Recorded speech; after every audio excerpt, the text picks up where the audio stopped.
Was Eamon de Valera a president? Have you ever wondered about the leaders who shaped modern Ireland? One name that stands out is Eamon de Valera. So, was he a president? Yes, he was.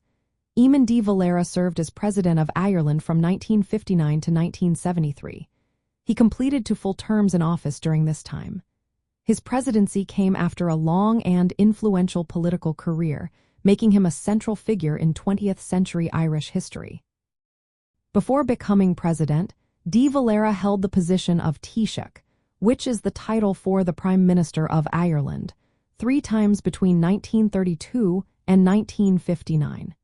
His transition to the presidency marked a significant phase in his career and solidified his legacy as a key statesman.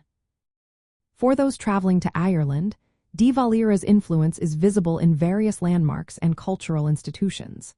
He played a major role in drafting the Constitution of Ireland in 1937, which is still the legal foundation of the state today. Visitors often explore sites like the General Post Office in Dublin.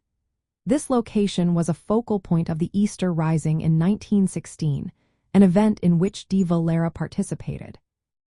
Travelers can also find references to de Valera at museums, such as the National Museum of Ireland. His policies during World War II, particularly Ireland's neutrality, are often discussed in relation to his time as Taoiseach.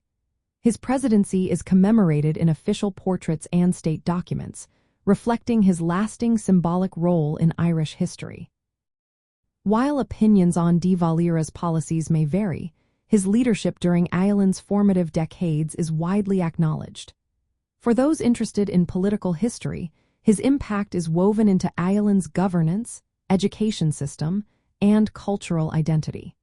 He notably supported the revival of the Irish language, which remains an important aspect of Irish culture today. Understanding Eamon de Valera's role helps to contextualize Ireland's journey to independence and its identity after colonial rule. His story is often included in guided tours, historical exhibits, and even casual conversations in pubs. This connection to the past enriches the experience for anyone visiting Ireland. So, if you are exploring Irish history, keep an eye out for Eamon de Valera's legacy, as it offers a fascinating glimpse into how the past shapes the present.